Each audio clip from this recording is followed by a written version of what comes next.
Well, as you can see, we're getting our spring garden planted. And this early in the season, we're lucky to have our raised bed garden that we built last fall. The soil is in nice condition for planting today. I have a lot of transplants sitting out here, and the first thing I want to talk to you about is care of those transplants.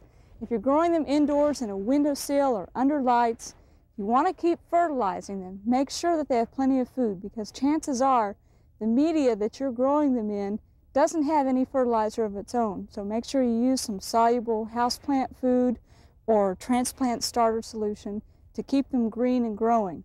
The next thing I want to mention is on the cold crop type transplants, you don't want them to get too big before planting. These are about as large as we would want. They have 4 or 5 true leaves on them, and they're just ideal for setting out and transplanting. But first, they need to be hardened off. And by that we mean setting them out, exposing them to wind, bright sun, and cold temperatures for a few hours each day for about a week before you set them in the ground. Otherwise, they'll get bleached out from the sun, they'll wilt down prematurely, and you may have some die back because they're not quite used to the cold yet, unless you have been growing them in a cold frame. In that instance, that's probably about the ideal place to have been raising them. If you're going to harden off the transplants, set them out on a sunny side of your house for a couple hours each day for about a week, or put them in a cold frame for about a week and leave the lid off and let them get used to the outdoor exposure before you plant them. Now today, in this end of the garden, I've already put in some transplants of cauliflower. We're using early white variety and snow crown varieties, and I have one at each corner here, so they have plenty of space. As an intercrop, I've put in some 2 seasons hybrid Chinese cabbage. And the Chinese cabbage is going to grow quite a bit faster than the cauliflower. So once these plants, the cauliflower plants, get big and need space, the Chinese cabbage will be coming out of here. As an additional intercrop to get maximum use out of my space here, I've sown a few seeds of parsley and also some baby pak choi that can be coming up and growing and possibly be transplanted elsewhere, but it'll get off to an early start here while these vegetables are sizing up.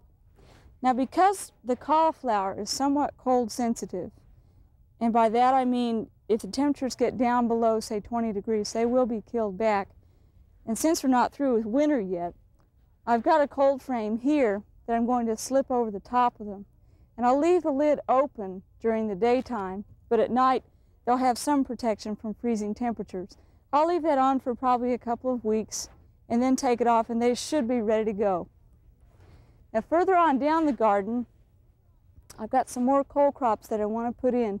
And again, because we're in a raised bed situation and don't have to leave space for walking or a row for equipment or whatever down the center, I can space these plants just as close as possible. On the back here, I've already planted some Preco cabbage. And these are a pretty good distance apart. They're about 2 feet apart. And in a garden, you could plant them a little closer, but I'm going to be intercropping with some broccoli transplants because they're a little bit taller. The broccoli will go down the center, and then on this far side I have some kohlrabi. Now kohlrabi is one transplant from the cabbage family that can be very close together. 3 to 4 inches apart is plenty of room for that because it's not going to get very big. We'll harvest it when it's probably about tennis ball size, so I can space those together pretty closely. Since we already have our cabbage in, I can set these aside. Now the broccoli, we've got 2 varieties here. One is Bonanza and the other is Premium Crop. As I mentioned, I'm going to stagger them in here. I'll plant 3 of each, so they'll have plenty of room. And they will grow rather tall and upright, 10 to 12 inches apart, and they'll have plenty of room.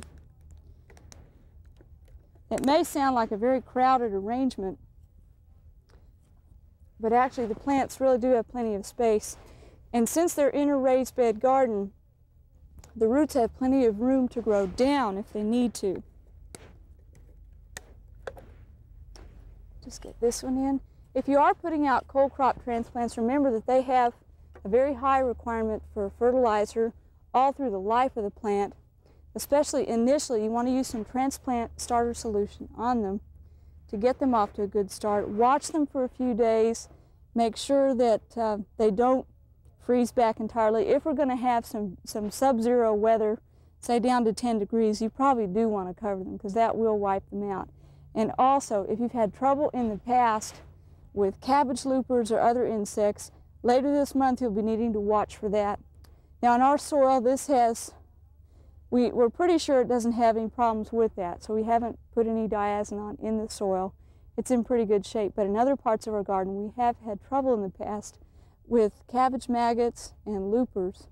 And with those you'd want to treat ahead of time or wrap the stems of the transplants in either foil or cardboard casings, something to prevent them from nipping off the plant, such as cutworm damage.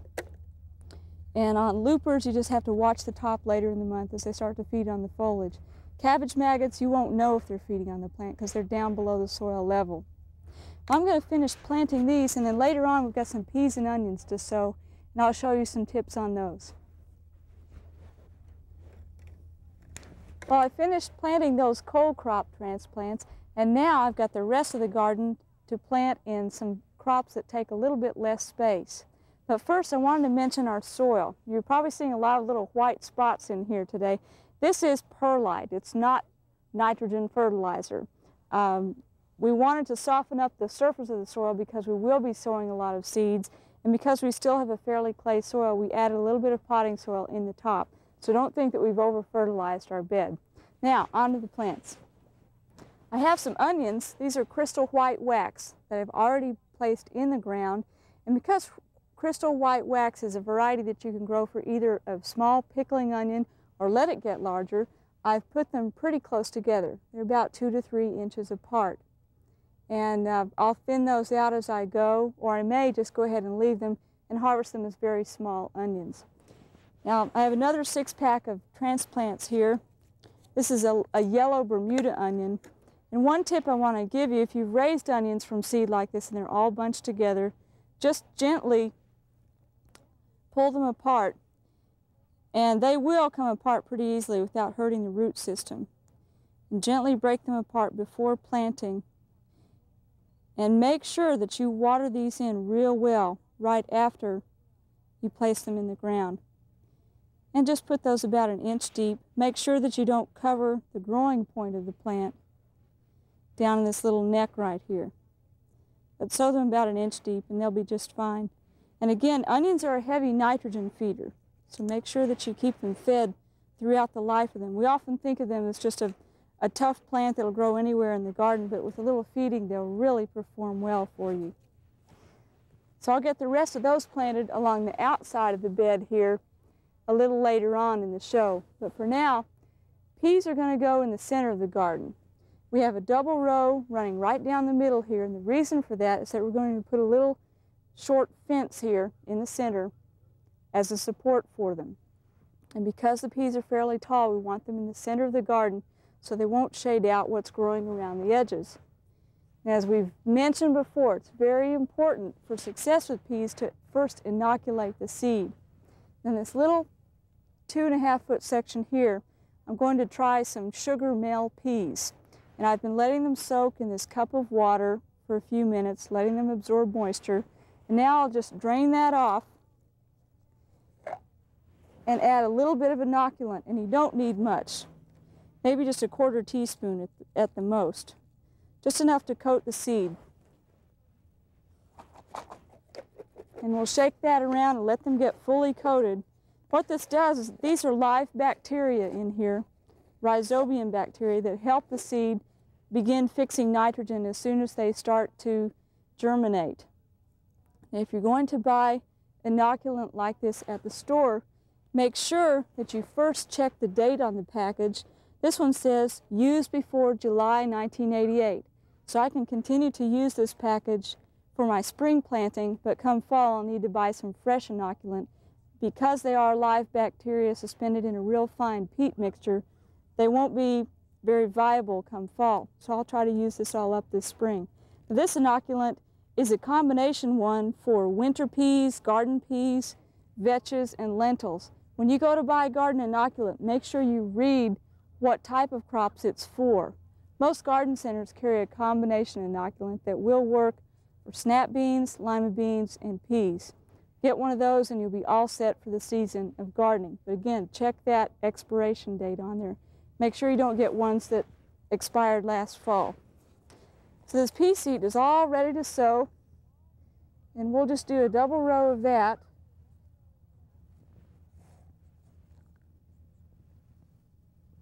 Make sure you cover these over well. This is one seed that doesn't need light for germination. You want to cover it over about a ½ inch to an inch. And those should be coming up in no time.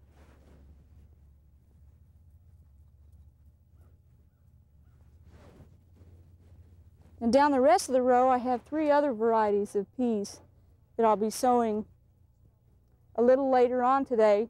And we'll look back at this in a few weeks and watch how they grow, and later on in the season compare the different yields on them and see how they bear, and just see which varieties we like best.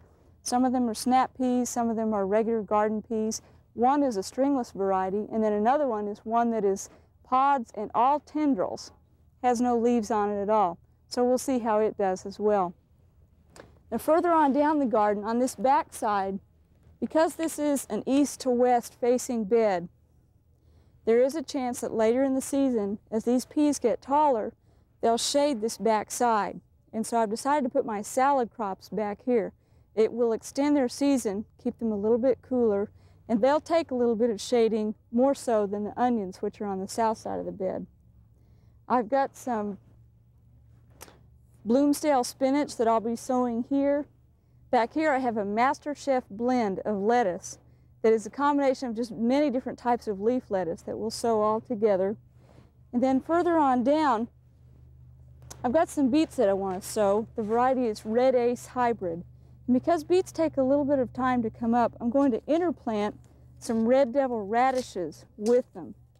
The radishes will be up in 4 or 5 days, and they'll mark where the beets are, and by the time the beets are needing room, the radishes will have been harvested and out of the garden. And 2 things I want to mention about gardening early in the season. One is that you do want to make sure that your soil is a nice fine texture if you're sowing seed like this, because you don't want it to crust over. And one tip that I might share with you is have handy a bucket of peat moss or manalfa or some other soil conditioner that's very fine textured. Even sand will work. And after you sow your seed over the surface, very fine textured seed, just scatter this lightly over it, and that will prevent the soil from crusting. And the seed will have an easier time coming up. Also, it will help hold some moisture in. Last thing I want to mention is before you sow a cool season garden, you might want to stick a thermometer in the soil and check your temperature. Those of you in southeast Oklahoma, probably what I'm saying today is a week late for you. You've already gotten started gardening. But if you're out in the panhandle or the northwestern part of the state, you want to check the soil temperature. It's a good idea to have it down around or up around 45 to 50 degrees before you sow the seed. Otherwise, it will just sit there for a few weeks, and you may have some problems with rot. Last thing I want to mention is if you've had trouble in the past getting in your garden in the springtime because you're planting in a flat surface in the garden, why don't you try a raised bed? It'll really give you a jump on the season.